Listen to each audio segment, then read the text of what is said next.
I have Mr. Fox, and was just seeing if you would lower his bonds or maybe give him a personal bond. He is retired, and then he's also on a deferred for terroristic threat. Oh my God, Mr. Fox picked up on a case. This Yes, Mr. Judge. Fox. Yes, Judge, and he did tell me that you would be familiar with him. Tell me, is this Butler's case? Remember Mr. It is. It is. Oh God, all that stuff that he was working. All that stuff that he was working. Oh, yes, he's in the back. Oh, no. Out. Do you need him out, Judge? Caramba la bamba. Is he who you thought he was, Judge, or no? Yeah. Oh, okay. He's on bond for DWI in Fort Bend County. Oh. He's on probation here. And who's counting, Judge? I'm calling Mr. Butler right now. The problem is that every time, we for months, our CLO, and we had him TRAS, and it says that he needs residential treatment. Okay. And Mr. Butler was that, and instead of getting the treatment that was needed and necessary at the time, because that's what we were supposed to do, he's now picked up a DWI and a felony evading. Before this hearing even begins, notice the defense strategy. They're asking for a bond reduction on a man already on probation for a terroristic threat. That's like asking for a second parachute after crashing the first one. The judge isn't buying it, and you'll soon see why. But here's the twist: the defense leans on familiarity, implying the court knows this man. Question for you: should prior relationships with a judge ever influence leniency, or is that a dangerous gamble with public safety? Express my extreme disappointment. And I think what makes me so very upset is that when people truly need help, the fact that we push it along. And since day one, we've known residential has been needed.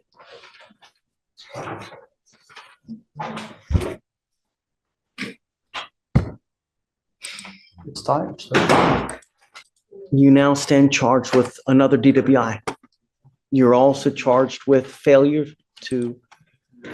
evading arrest in a motor vehicle. On that one, you're facing up to 10 years in prison, a minimum of 2 years, a maximum of 10 years in prison. We're going to do probable cause. You have the right to remain silent. Anything you say can or will be used against you. You have the right to have an attorney present. If you cannot afford one will be appointed to you, sir. The officers observed the defendant engage in a race with another car on a road in Harris County, Texas. The officer attempted to catch up to the vehicles and was unable to catch up to the other driver. However, the officer caught up to the defendant's vehicle and attempted to initiate a traffic stop by activating lights and sirens. The defendant failed to stop and engaged officers in a 13-mile pursuit. When officers made contact, they observed the defendant step out of the driver's side of the vehicle, and the officers observed a strong odor of an alcoholic beverage, slurred speech, red glassy eyes, and unsteadiness. The defendant admitted to drinking a bottle of wine and taking a Zoloft. During search of the vehicle, the officers found an empty bottle of wine and a Sonic cup that contained a liquid smelling of alcohol. Alcohol in the car? This is the bombshell. A 13-minute police chase, alcohol in the car, slurred speech, an empty wine bottle. This isn't just another DWI, it's a loaded cannon on wheels. Imagine being on that highway while Fox raced through Harris County. Here's the chilling legal angle: he's now facing up to 10 years for evading arrest with a motor vehicle. And honestly, should it be more? What punishment fits a crime that endangers countless innocent lives? Yes, Judge. And the defendant refused standard field sobriety test. DIC was read, and the defendant refused breath. A blood search warrant was signed and executed. Mr. Fox, did we already have an affidavit on file that he's not supposed to drive? I am now putting this affidavit that you're not to drive. If I find that you drive, and I don't care what your reason is, if you get out, because I don't know if you're getting out, then I will have. This is the Iron Hammer moment. The judge is making it crystal clear, drive again, and you're done.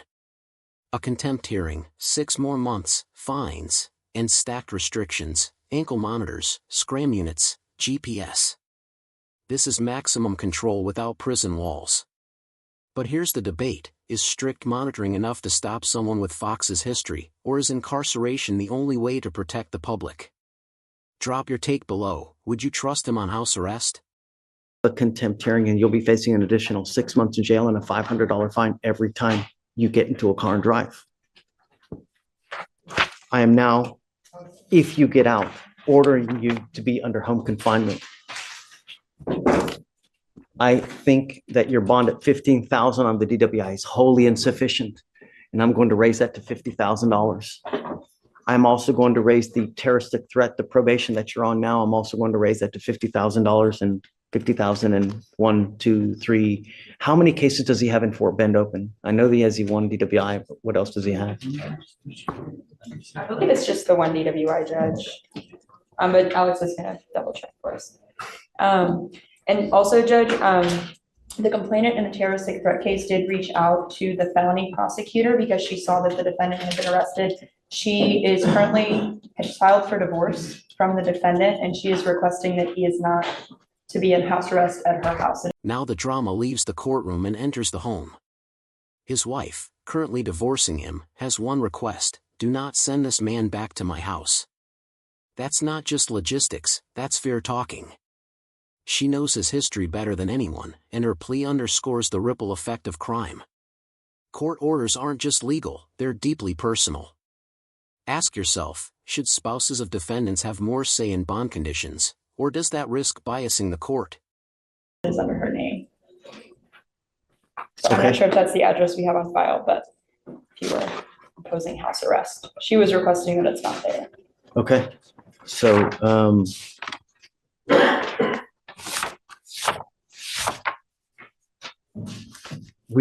I need to get Mr. Butler here so we can deal with this case as well, though. Do you mind perhaps reaching out to him, sending an email, or, I'll also call out to the office as well to see. He's always in court. Hopefully he can be here now.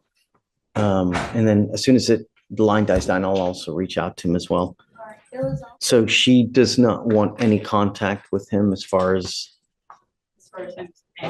okay, so, Mr. Fox, you're not to have contact with the complaining witness in the terroristic threat. You're not to go with where they live, work. She just said that I'm not gonna live there. I mean, we talk every day that I'm You're sitting. not even, no, I mean, she doesn't want to have contact with him? No, that's not what she said. Judge. And when did she call the DAs? She emailed on November 21st. So I think that she saw that the new charges had been filed. She was just concerned, she expressed concern to the felony prosecutor that if the defendant is released to his home address, that's where she's currently staying, and they are going through a divorce. I don't think she'd said anything about no contact between the two. She just requests that he's not sent, Okay, so I won't do the no contact then. Okay. Okay, I want to have a hearing on this ASAP. I'm not waiting anymore on the stuff from, damn it, I can't do anything now. He's got these cases open anyways. All right, Mr. Fox, if you're released. Listen closely, Fox is asking for rehab, again. But the judge shuts it down, cases are open, stakes are higher. Here's the tragedy, rehab might have saved him once, but now it's too late. The law doesn't bend backward when multiple felonies are hanging overhead.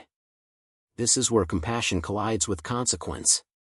Do you think the system should prioritize rehabilitation even after multiple offenses, or at some point, does justice demand punishment first?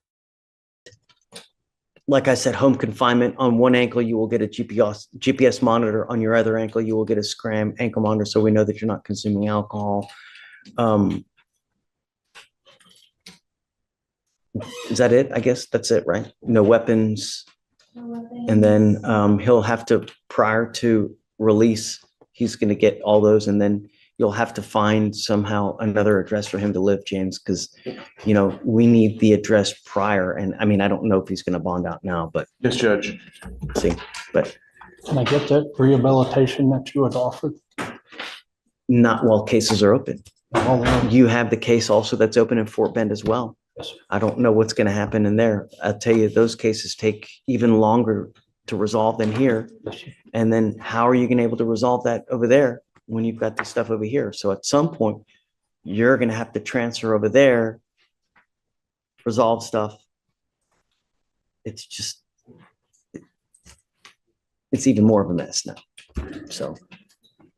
So, all right, I guess And that's where we leave it. A man tangled in bonds, monitors, and broken trust, while the judge balances fairness with fury. Mr. Fox may see this as just another court date, but for the community, it's a question of how many chances one man deserves. Now I want to hear from you. If you were the judge, would you raise the bond even higher, or would you push rehab one last time?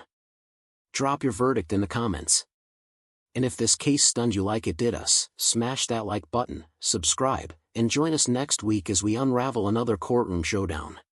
I'm going to have you put back now. I want to wait to see if we can get Mr. Butler here today. And then if not, we'll just roll it to tomorrow until we get him.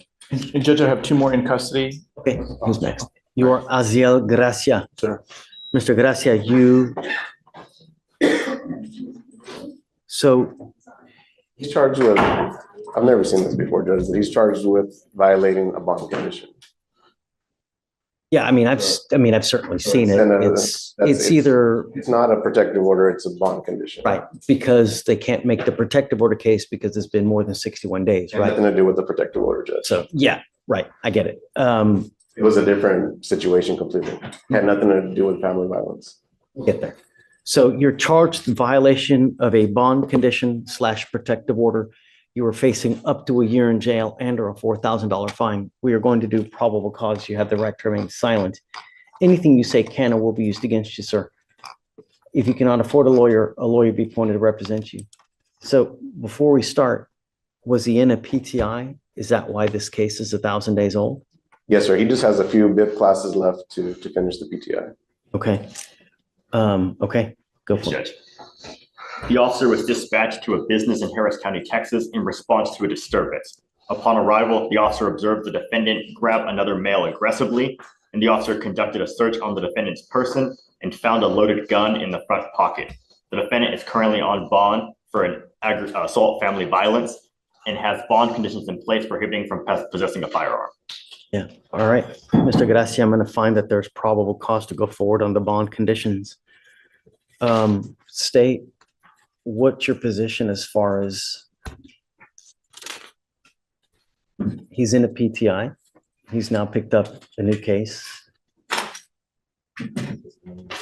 Mr. Gracia, I want you to know that we take these bond conditions extremely serious. Sir. You don't, though.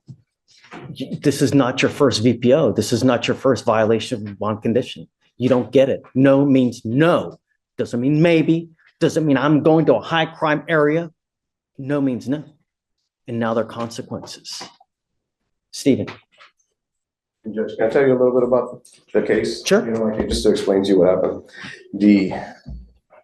He was at his business. He owns a trucking company. He hired somebody who he said he took a chance on him because has a sketchy record, convicted felon. It didn't work out within a couple of days. So he ended up firing the individual. The individual refused to leave the premises or refused to accept it. So he started threatening him. He went inside.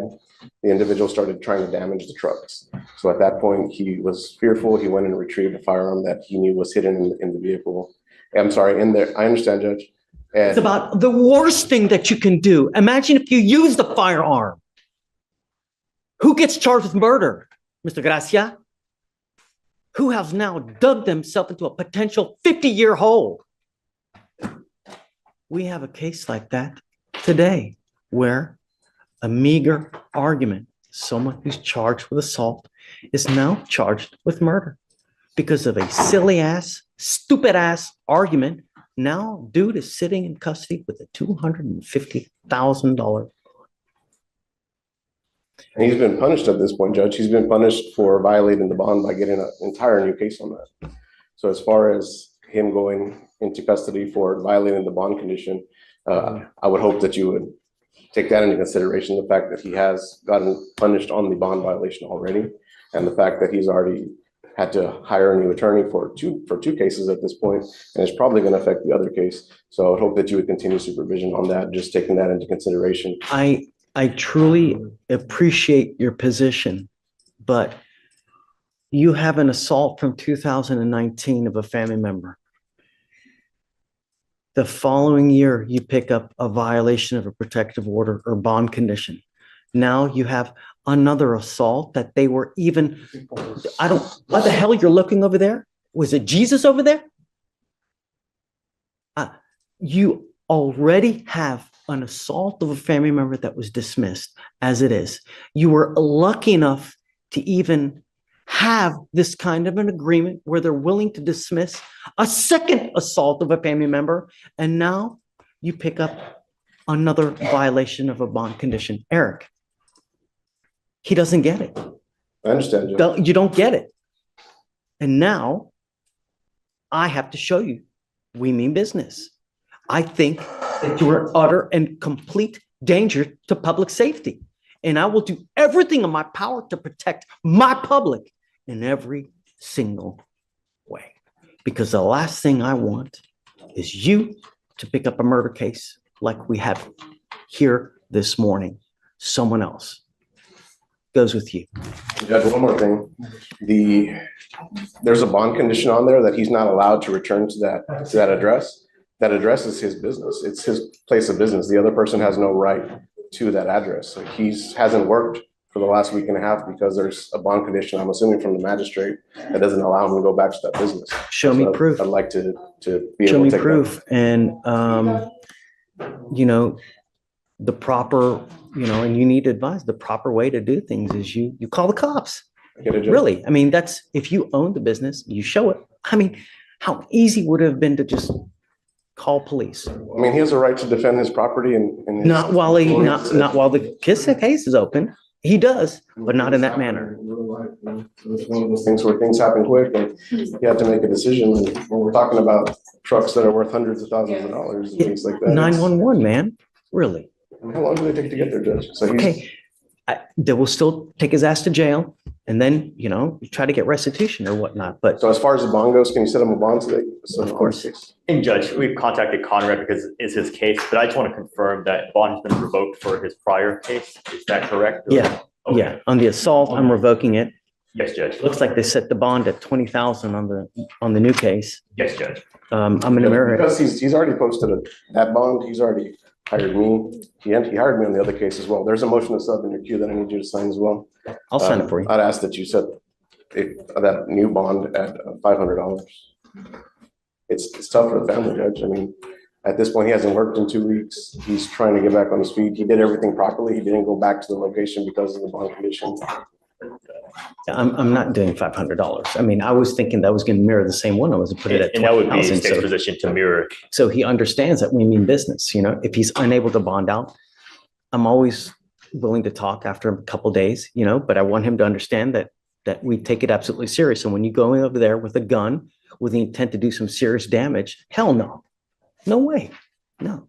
And I think that making it 20,000, what the other one is, hopefully it'll get his attention. Okay, would you But like I consider said, look, 10,000? like I'm not out for blood, Eric, so if he's unable to, after some time, come back, and I'm not talking weeks, but a couple days, so he realizes that we mean business. So we're talking about 2 weeks minimum. So would you consider giving him 10,000? Well, remember, I Zoom, so you can be in Abu Dhabi. I'm still, here.